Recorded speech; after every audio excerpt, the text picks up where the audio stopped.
ಬೀದರ್ ದಕ್ಷಿಣ ವಿಧಾನಸಭಾ ಕ್ಷೇತ್ರದ ವ್ಯಾಪ್ತಿಯಲ್ಲಿ ಬರುವ ಶಂಷೀರ್ ನಗರದಲ್ಲಿ ಡಾಕ್ಟರ್ BR ಅಂಬೇಡ್ಕರ್ ಅವರ ಮೂರ್ತಿ ಅನಾವರಣ ಕಾರ್ಯಕ್ರಮವನ್ನು ಉರ್ಲಿಂಗ ಪೆದ್ದೆ ಮಠದ ಸ್ವಾಮೀಜಿಗಳಾಗಿರ್ತಕ್ಕಂಥ ಜ್ಞಾನಪ್ರಕಾಶ್ ಸ್ವಾಮೀಜಿಯವರ ಅಮೃತ ಹಸ್ತದಿಂದ ಉದ್ಘಾಟನೆ ಮಾಡಲಾಯಿತು. ಇದೇ ಸಂದರ್ಭದಲ್ಲಿ ಮಾಜಿ ಸಚಿವರಾದ ಬಂಡೆಪ್ಪ ಕಾಶೆಂಪುರ್ ಅವರು ಪಂಚಶೀಲ ಧ್ವಜ ಅನಾವರಣಗೊಳಿಸಿದರು. ಅದಲ್ಲದೆ ಸಮತಾ ಸೈನಿಕ ದಳದ ಸೈನಿಕರು ಗೌರವ ನಮನ ಸಲ್ಲಿಸಿದರು. ಇದೇ ಸಂದರ್ಭದಲ್ಲಿ ಗ್ರಾಮ ಪಂಚಾಯತಿ ಅಧ್ಯಕ್ಷರು, ಗ್ರಾಮ ಪಂಚಾಯತ್ ಸದಸ್ಯರು ಅಲ್ಲದೆ ಅನೇಕ ಜನ ದಲಿತ ಮುಖಂಡರು ಕಾರ್ಯಕ್ರಮದಲ್ಲಿ ಭಾಗವಹಿಸಿದರು. ಮಹಾನಗರ ಪಾಲಿಕೆ ಸದಸ್ಯರು ಹಾಗೂ ಜಿಲ್ಲಾಧ್ಯಕ್ಷರು, ಭಾರತೀಯ ಬೌದ್ಧ ಮಹಾಸಭಾ ಶಶೀರ್ ಪಾಟೀಲ್ ಅಧ್ಯಕ್ಷರು, ಭೂಮಿಕಾ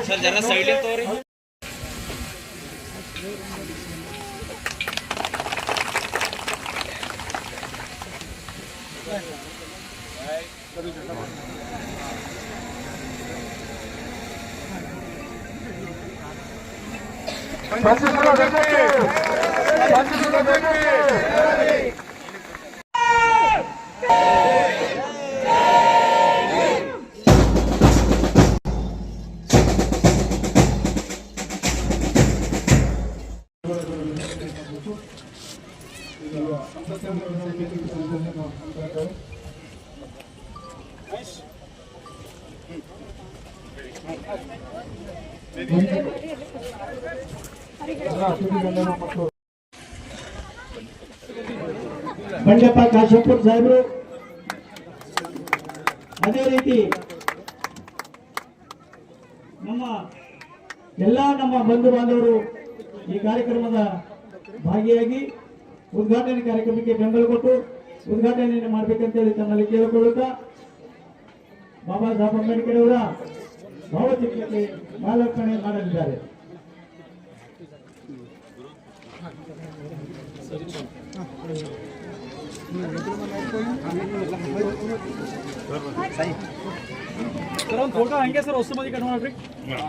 ಅದೇ ರೀತಿ ವೇದಿಕೆಯ ನಾವು ಭಾರತವನ್ನು ಒಂದು ಸಾರ್ವಭೌಮ ಸಮಾಜವಾದಿ ಜಾತ್ಯತೀತ ಪ್ರಜಾಸತ್ತಾತ್ಮಕ ಗಣರಾಜ್ಯವನ್ನಾಗಿ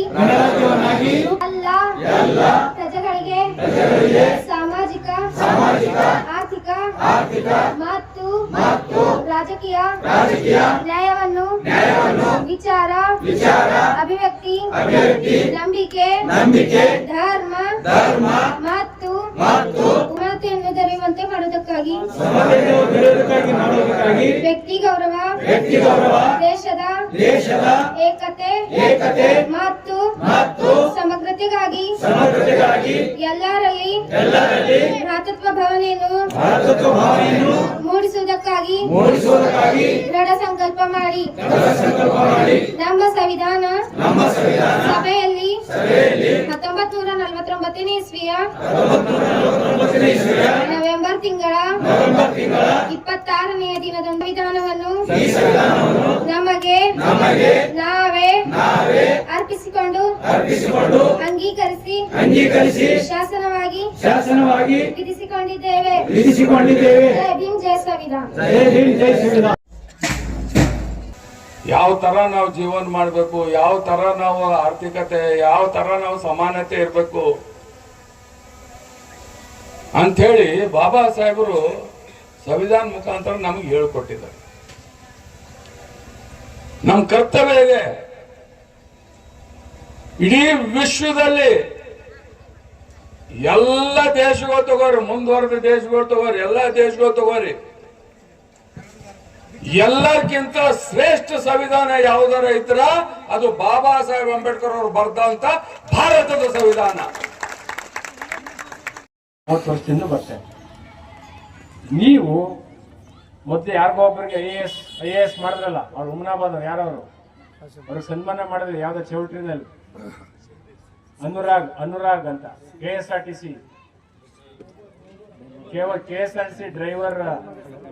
ಡ್ರೈವರ್ ಮಗ, KSRTC ಡ್ರೈವರ್ ಮಗ IAS ಇದೇ ಬೀದರ್ನಲ್ಲಿ ಸನ್ಮಾನ ಮಾಡಿದೆ ನಾನು.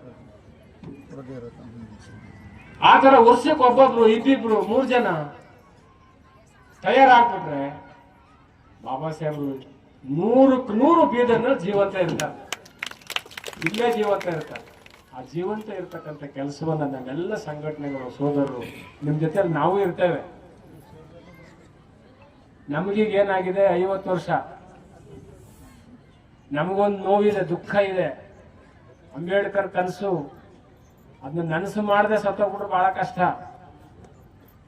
ಏನಾದ್ರೂ ಮಾಡಿ ನನ್ನ ಸಮುದಾಯವನ್ನ ಈ ರಾಜ್ಯದಲ್ಲಿ ಆಳುವ ವರ್ಗವನ್ನಾಗಿ ತಯಾರು ಮಾಡಬೇಕು ಅಂತ ಪಣ ತೊಟ್ಟು ನಿಂತುಬಿಟ್ಟಿದ್ದೀವಿ ನಾವು.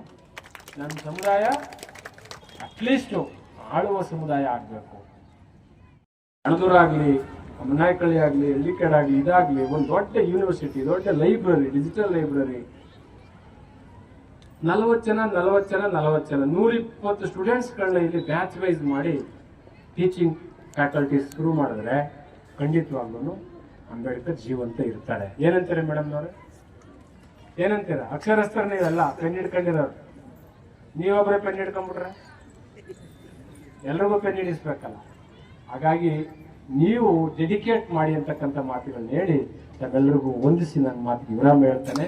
ಮರಿಬೇಡಿ, ಪ್ರೆಸ್, ಡ್ರೆಸ್, ಅಡ್ರೆಸ್. ಜೈ ಭೀಮ್. ಬೆಂಕಿಯಲ್ಲಿ ನನ್ನನ್ನು ನಾನು ದಹಿಸ್ಕೊಳ್ತಾ ಇದ್ದೀನಿ ರಮ್ಮ. ಇದೆಲ್ಲವನ್ನು ಯಾಕೆ ಹೇಳ್ಕೊಂಡಿದ್ದಾರೆ ರಮ್ಮನ ಹತ್ರ? ಎಷ್ಟು ಕಷ್ಟಪಟ್ಟಿರ್ಬೇಕು ಅವರು. ಅದಕ್ಕೆ ಬೀದರ್ನ ನನ್ನೆಲ್ಲ ಸಹೋದರರು ಅಂಬೇಡ್ಕರ್ ಅವರ ಕನಸನ್ನು ನನಸು ಮಾಡ್ಲಿಕ್ಕೆ, ಅವನ ಜೀವಂತವಾಗಿಡ್ಲಿಕ್ಕೆ ಪ್ರಯತ್ನ ಪಡಿ. ನಮ್ಮ ಸಾಹೇಬ್ರೆಲ್ಲ ರಿಟೈರ್ಡ್ ಆಗ್ಬಿಟ್ಟಿದ್ದಾರೆ. ಕೆಲವರು ಅವ್ರ ಅಧಿಕಾರದಲ್ಲಿ ಇದ್ದಾಗ ಬೇಕಾದಷ್ಟು ಕೆಲಸಗಳು ಮಾಡಿದ್ದಾರೆ. ನಾನು ಬಹಳ ಹತ್ತಿರದಿಂದ ನೋಡಿದ್ದೇನೆ. ಕೆಲವ್ರನ್ನ ತುಂಬಾ ಕೆಲಸ ಮಾಡಿದ್ದಾರೆ. ಇನ್ನು ಕೆಲವರು ನಮ್ಮ ಹೆಸರು ಎಲ್ಲೂ ಹೇಳ್ಬೇಡಿ ಅಂತ ಹೇಳಿದ್ದಾರೆ. ನಮ್ಮ ಹೆಸರು ಎಲ್ಲೂ ಹೇಳ್ಬೇಡಿ ಅಂತ ಹೇಳಿದ್ದಾರೆ ಅಧಿಕಾರಿಗಳೇ. ಅವರು ಈಗಾಗಲೇ 6 ಜನ IRS ಆಫೀಸರ್ಗಳನ್ನ ತಯಾರು ಮಾಡ್ತಾ ಇದ್ದಾರೆ. ಎಲ್ಲ ಖರ್ಚು ವೆಚ್ಚ ಅವ್ರದೇ, ಎಲ್ಲ ಅವರೇ ಮಾಡ್ತಿದ್ದಾರೆ. ಆ ತರದ ಒಂದು ಕಮಿಟ್ಮೆಂಟ್ ಇಟ್ಕೊಂಡು ಬಾಬಾ ಸಾಹೇಬನ್ನ ಜೀವಂತ ಇಡ್ತಕ್ಕಂಥ ಕೆಲಸವನ್ನ ನಾವು ಮಾಡಬೇಕು. ಇಲ್ಲೇ ಇದ್ರೆ ನಮ್ಗೇನ್ ಮಾಡವ್ರೆ, ಅದೇನದು 6, 5, 2, 1, 6, 6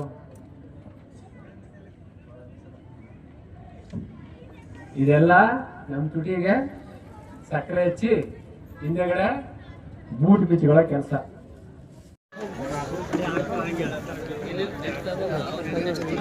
ನೋಡಿದ್ರೆ